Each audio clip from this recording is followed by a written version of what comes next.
So I'm Paul Lock, and I'm the Managing Director of Flagship Minerals. I'm the largest shareholder, and we're here to build a real mining business. So that's what we're about. Out of this today, I really want you to walk away and go, if you're a gold investor, and we had that gold lady somewhere around here, Kerry Stevenson, so I'm sure there's a lot of gold investors here, is how much are you paying for your ounces? So when you look at a company, what do those ounces really cost you? It's not about share price or drill intersections, it's how many ounces are there and what's the growth like. That's my view anyway. So moving forward, the company has two projects, but the key project is the Pantanillo Gold Project. We focus on Chile only. So the Pantanillo Gold Project and the Rosario Copper Project. Pantanillo has 1 million ounces of gold, 80% in the measured category, and Rosario is pre-drill. Myself, I'm the Chairman and MD, and David Hobby is the Technical Director. We've been working together for 10 years in a lot of different geographies and a lot of different minerals. And for years he's been saying to me, copper and gold, so he's pretty happy now because we're just focusing on copper and gold. Our market cap is around 10 or $11 million. We've been subject to tax loss sellers. It's very frustrating, but they're all gone now. So it looks like we're starting to move up. Our EV to gold ounce valuation is $11, so keep that in mind because that's a really low number. I'm an ex-project financier, so I've spent a lot of time banking projects, and David is an economic geologist. So whenever we look at a project, we're looking about doability. What can we do to make this thing work? So when you look at a project, what questions do you ask yourselves? Because these are the questions we ask ourselves on everything we look at, and that is, does the geology add up? You know, a great drill intersection or a high-grade rock chip is great, but the reality is you're looking for scale because you need scale to build a mine. Do the economics work, or can they? It's impossible to tell until you're actually mining. You never know really, but you're looking for projects nearby which are working and demonstrate that the geology you're in, the grade you have, can work and produce an economic outcome. Does the geography work? It's no use being in the middle of Africa somewhere because it's impossible to get the infrastructure out, the product out. In fact, Barrick's, I think it was Barrick's head of South America said, you know, they're looking at these projects in Argentina, they're really great, but he said there's no energy or road infrastructure, so we'd rather be in Chile. It's really important. What's the political risk like? This is a question overlooked a lot. We're in Chile because Chile has free trade agreements with most countries in the world. They're the biggest copper exporter, and they need that. That gives us asset protection. So we know that if anything happens, that our asset is protected, and as investors in the country, we can challenge anything that happens with our asset. Really important. If you're in a country without free trade agreements and that sort of framework, and there's asset risk, you're almost guaranteed to lose it. And there's many, many examples of that. What's the cost environment like? Because ultimately that really matters. What's it going to cost for you to sell your product, and can you sell it somewhere? And then can the project be banked? So are there examples of projects being funded nearby? And that's also important. What we want to do is beat that Lassonde curve, which is becoming more popular, so it's inbuilt already. As soon as you have a feasibility, share price drops because everyone goes, how are they going to fund it? Okay, so the Pantanillo Gold Project is our key project. Oh, I lost all my notes anyway. Is our key project. It's located in the Maricunga Gold Belt in Chile, in northern Chile. The Maricunga Gold Belt actually has over 100 million ounces of gold in it. And where our project is, within a 35-kilometre radius, there's 60 to 65 million ounces in resource. So it's a pretty huge area. As I mentioned before, we have 1 million ounces. 80% of that's measured, and most of the rest is indicated. So it's a really high-grade resource. This project was owned by Anaconda in the 70s. Anglo up until the mid-teens, so 2016 or 17, and there's been some farm outs in there, so there's been a lot of work in this project. The resource is supported by 20,500 metres of drilling, half of which is diamond, and there's a lot more drilling underlying it. So when I talk about upside, that's based on all this work we've got to work with. And the last speaker just talked about that great coal resource and how without any drilling they produced 150 million tonnes or so of resource. So we're talking gold, but the same sort of thing here. You'll notice on this slide that I've referenced two companies here. So when I was talking about doability and economics, the Phoenix project, which is at the top, owned by Rio 2, a Canadian company, has the Phoenix project, which is in construction. That was funded by Wheaton Precious. It's 117 US million front end, and Wheaton Precious is a royalty streamer.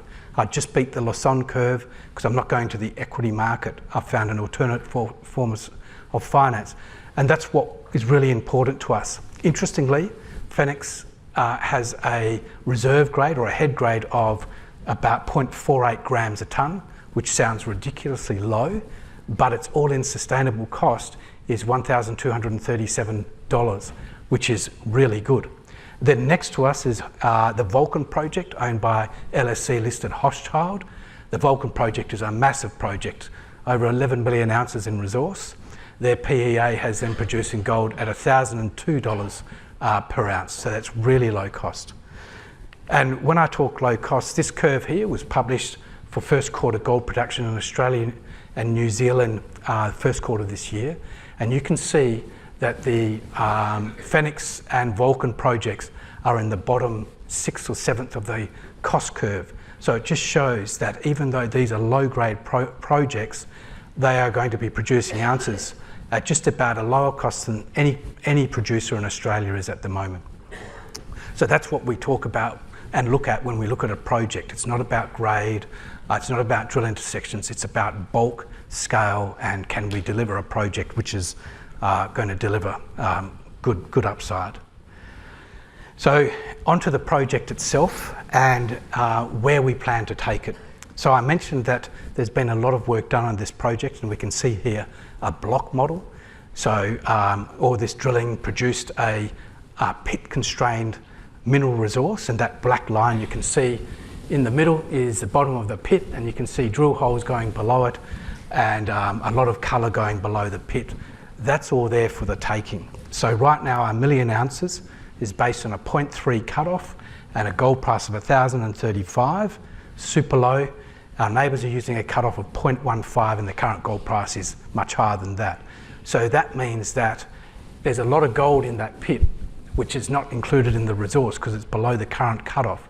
We'll capture all that. That's the upside, and that's what we're looking for. So our growth plan is we're going to be converting the current NI 43-101 resource, which is Canadian code.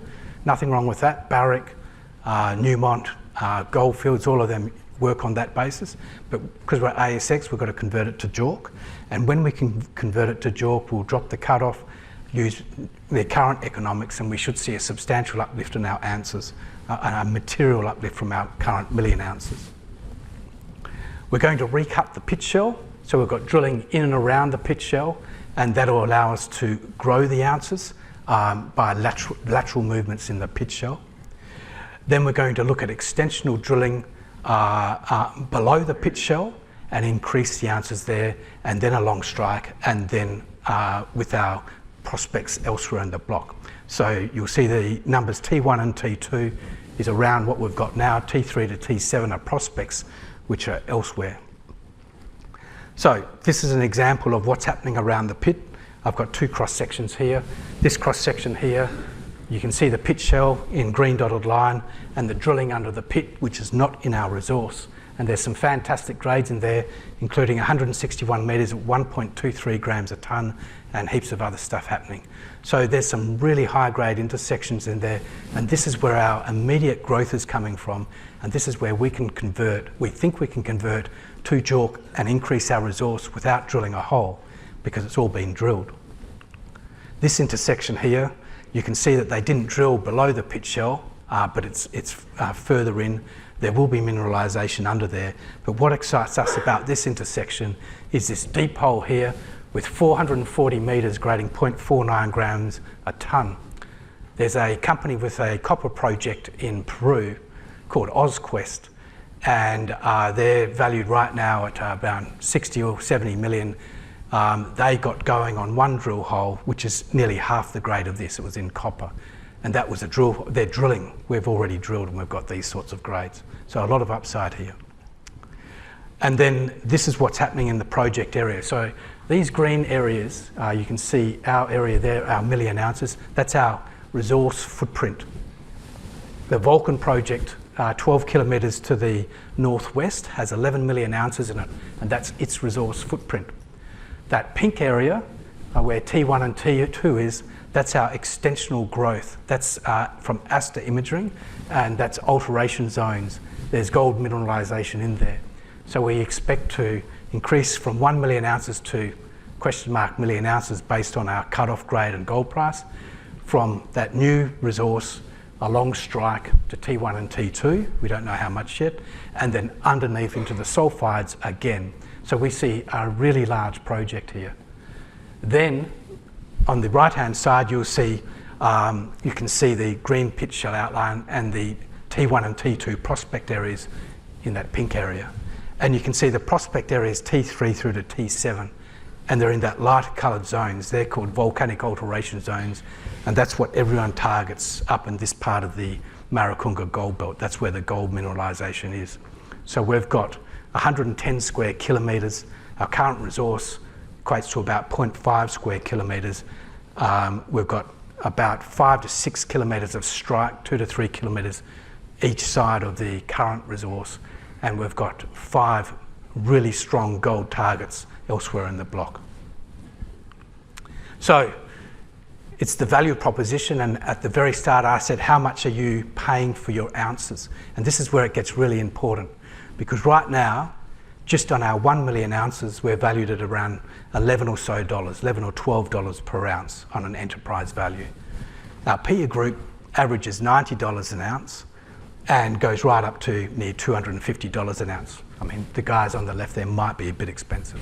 But what we see, the value proposition we see just on our current million ounces is moving along to the left towards the middle of the curve there. That's where we see the upside. And then when we start building our gold inventory, there should be further upside. So that's the value proposition here. And this is our pathway to growth. So here we are down there. I feel a bit lonely down there. I'm actually embarrassed, to be honest. My wife doesn't look at me the same way. But in the middle here, we have Saturn Metals in WA. It's a similar style of mineralisation, a heap leach. They've been going really well.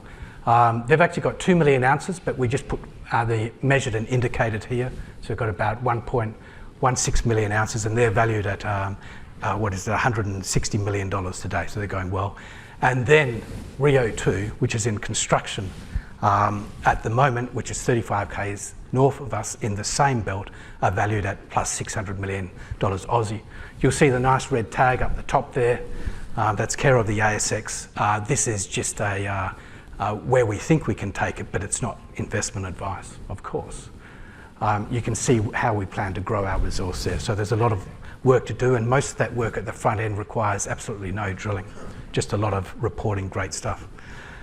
So this is our plan for growth. I've got 55 seconds to tell you this. In the last quarter of this year, we plan to deliver a JORC resource, and it will be an increased resource. Then we're going to do met drilling and extensional drilling, and by June next year, we'll deliver an upgraded JORC resource with more ounces in it. And by the end of next year, we should be delivering a pre-feasibility study just on that T1 and T2 area. So that's where we want to take it. We're aiming for initially 100,000 ounces per annum for 10 years. That's our minimum requirement, which will require about 1.7 million ounces in reserve. So to finish off, when we look at projects, we ask several questions. It's all about where the project is, what the geology looks like, are there any projects near us which are working? Is the project fundable or doable? And are there precedents for finance? And our project, Pantanillo project, has all of those boxes ticked. Thank you very much.